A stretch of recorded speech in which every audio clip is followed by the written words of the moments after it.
1 week. Valentia had been captured for 1 week. Couldn't they just kill her already? What were they waiting for? Finally, muttered the demon, looking down at her. Not with its eyeless head, but with the eyes on the tops of its folded wings. Going to kill me like the rest of my family? Valentia wanted to snarl and bite, to strain at her bonds, but she already felt dead. No, child, the creature purred. That burning man, with straight black hair, hawk nose, pointed chin, and lean limbs, every detail of his face and figure charred into her, slammed to the ground, dead. 3 others joined him, chain tattoos wrapping around their biceps. A confused satisfaction fluttered in her dead heart, and fled as an eerie chant resonated from the demon. It couldn't do anything worse to her, right?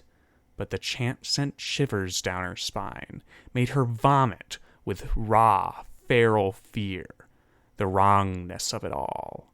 She shrieked and begged, struggled like she could not have moments before.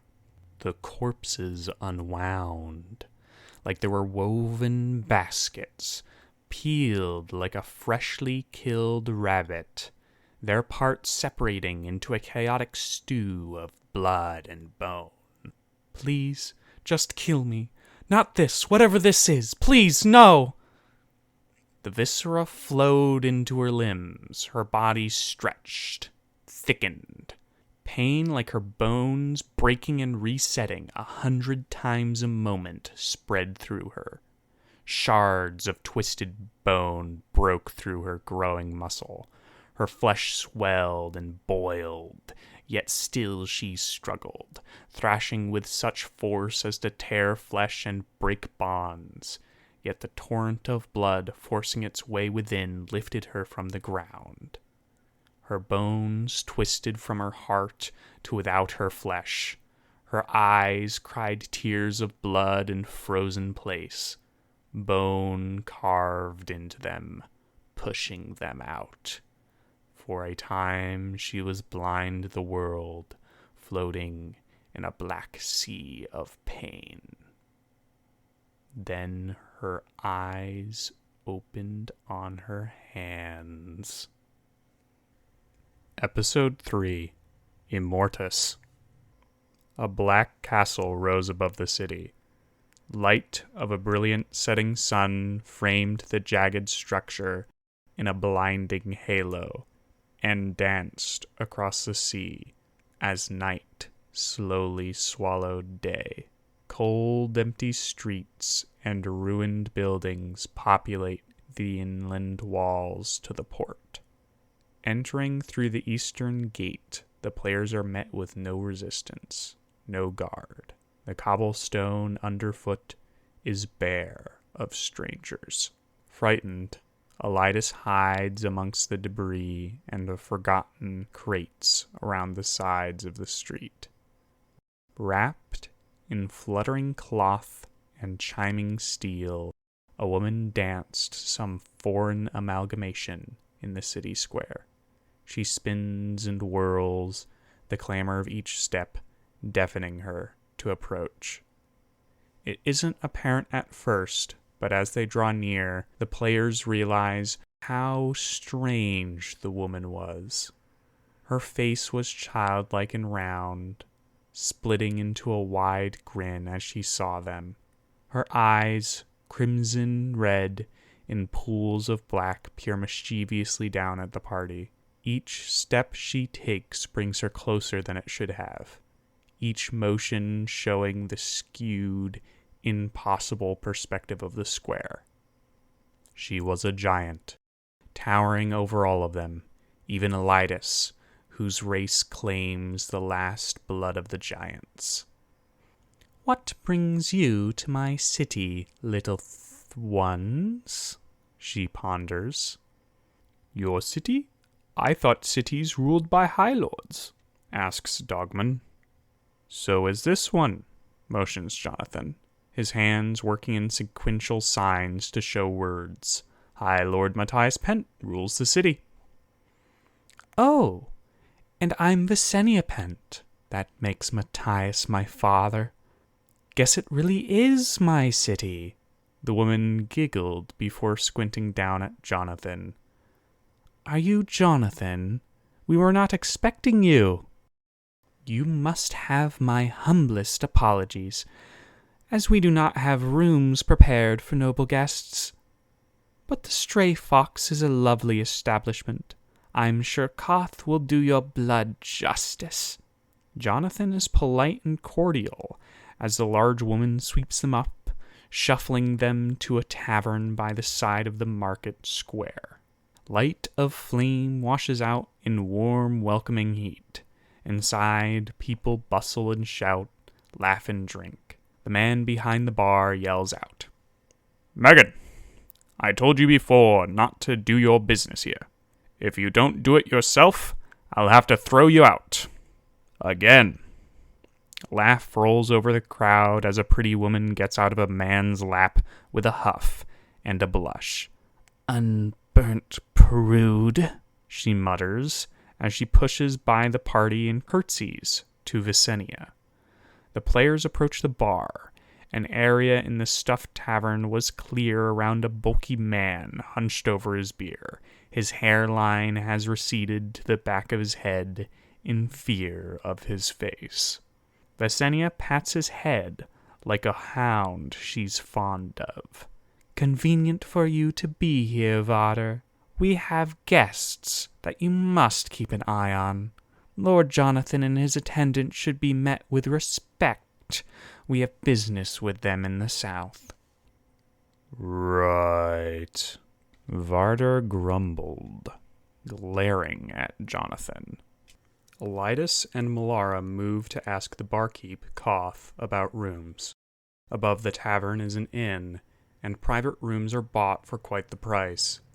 As Elidus enters his room, he hunts about it, searching and finding nothing. But as he gazed out of his window, he saw the looming hollow corpse of the southern tower. An oppressive shadow seems to stretch into his room before he slams the shutters closed and retreats to bed. Melara retires quickly to her own, soft compared to the cold, hard ground of the roadside. She pulls a pillow over her head, trying to block out the faint, sweet tune that warms its way into her sleep. Dogman came to Koth next, asking, I come to Immortous for grandmother and sister. You know where they are? Koth looked Dogman up and down as he cleaned a mug. Well, if she's in the city, then I suspect you're talking about Charlotte. She likes to spend time with my wife's mother Mary in the attic. The man puts more vigor into his cleaning, and his shoulders slump.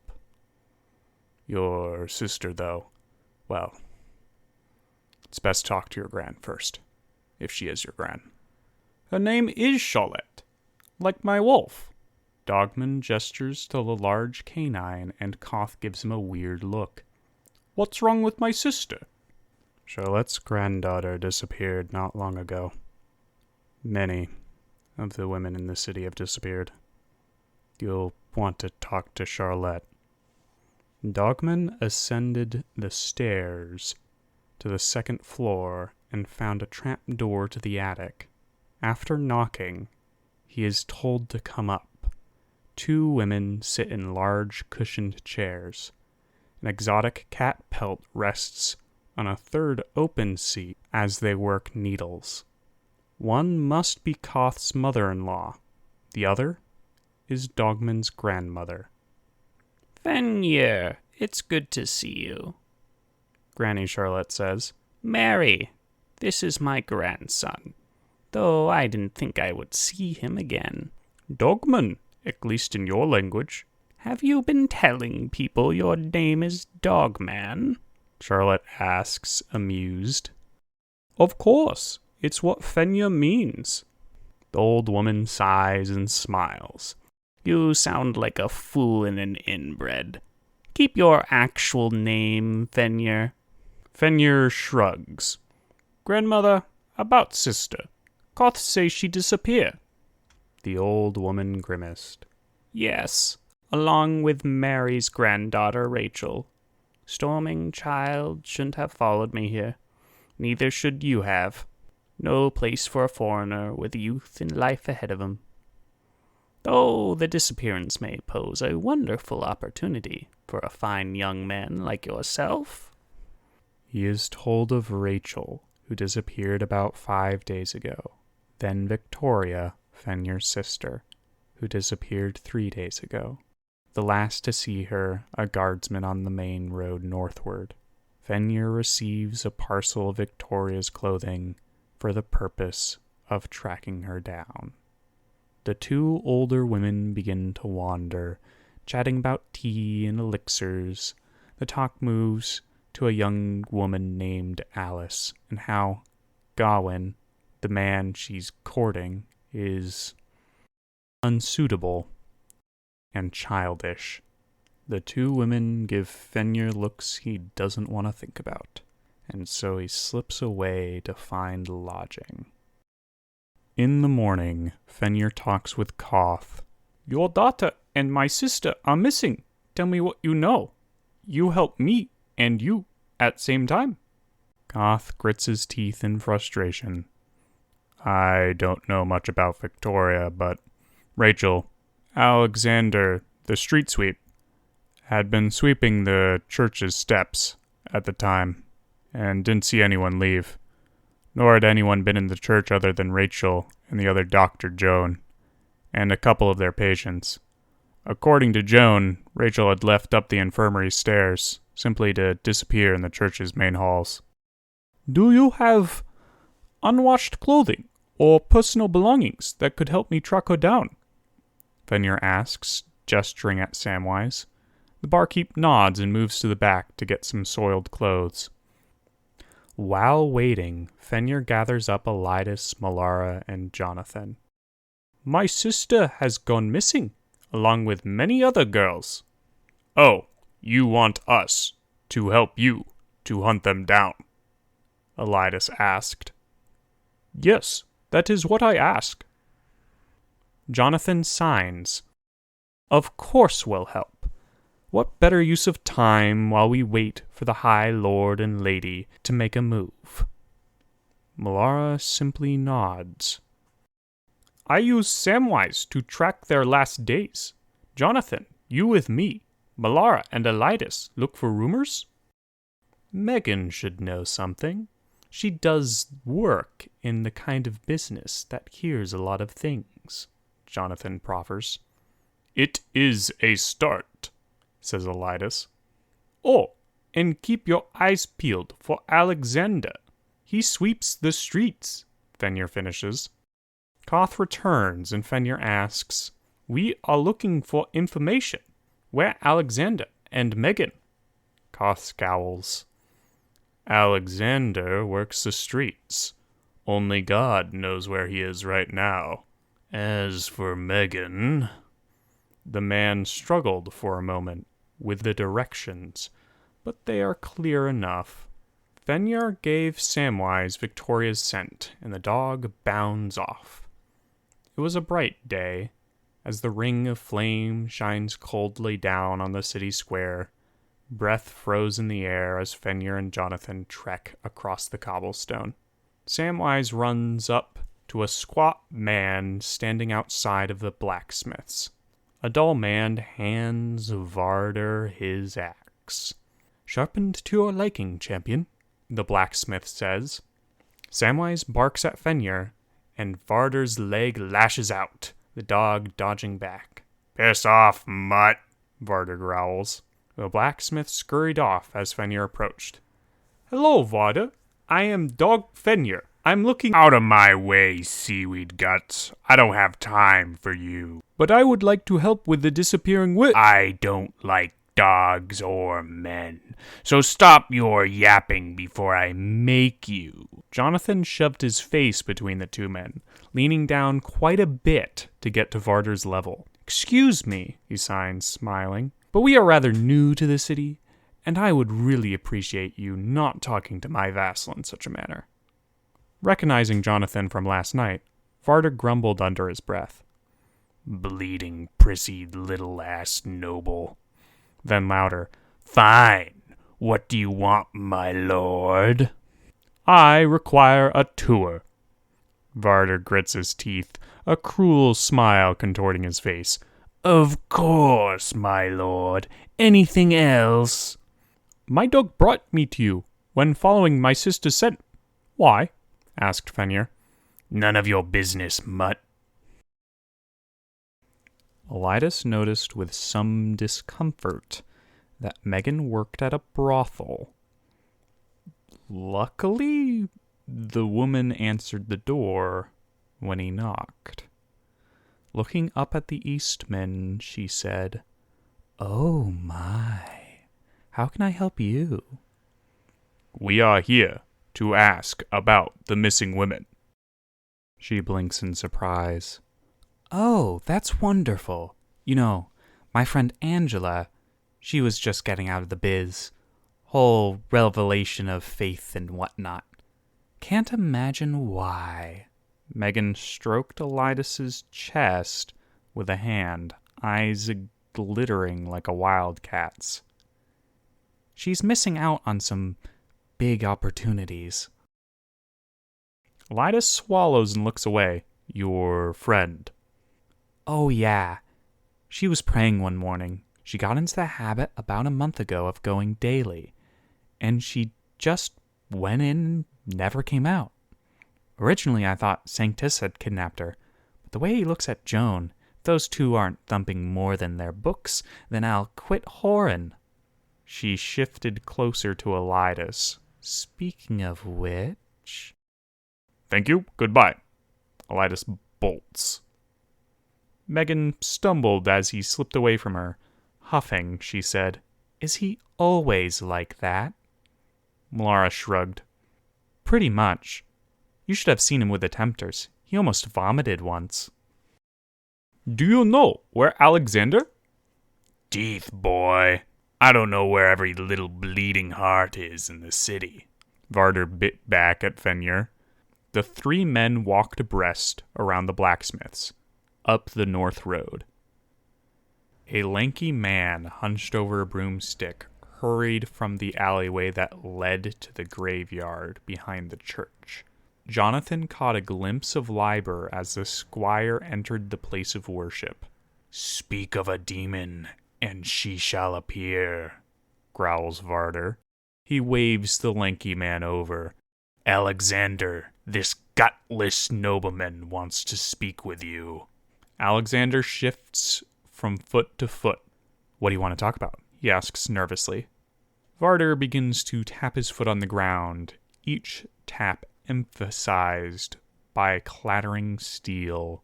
We found your letter. I don't know how to write. You must be thinking of somebody else, Alexander says, glancing up at Varder before looking back down at his feet.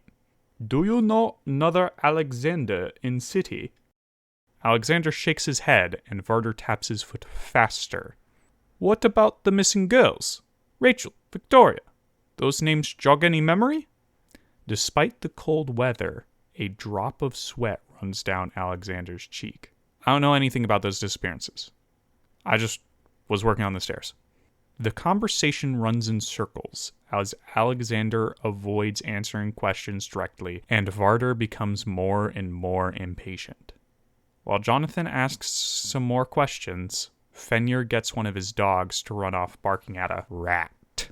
Fenrir chases after it, and Jonathan sighs, signing, Well, enough of that. Varder, my man, where would I go to find some companionship, if you catch my meaning? For once, Varder grins in earnest. I wasn't aware that bloody nobles could have taste.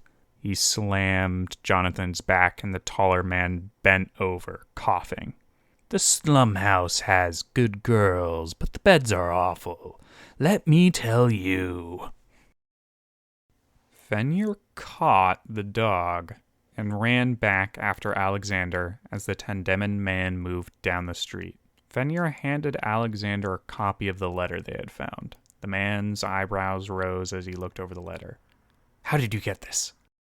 Alexander hissed, his back straightening, his demeanor shifting dramatically. "Found it on crow, shot by crossbow."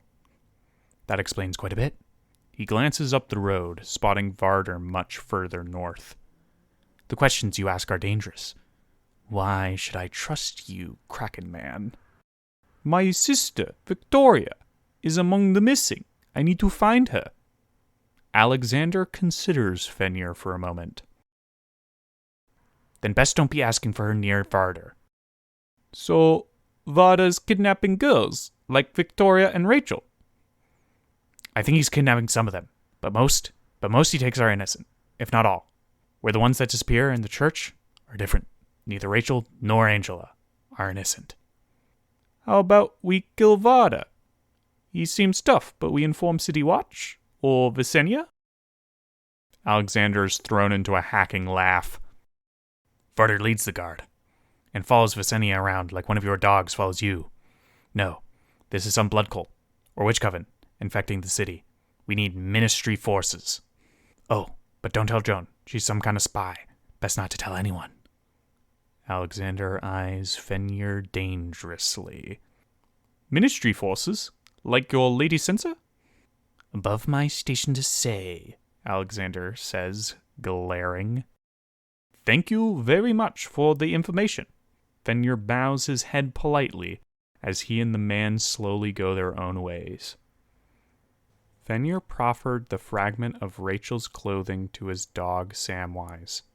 The animal sniffed around, bringing him up and into the church. His footsteps echoed oddly as the dog took him down the main hall. He is brought right up to the pulpit, where a man of slightly above average height stands reading over a massive book. His thin face moves slowly to scowl down at Fenrir. Thanks for watching. Like and subscribe. Hit that cursed little bell. And I hope to see you around my campfire again.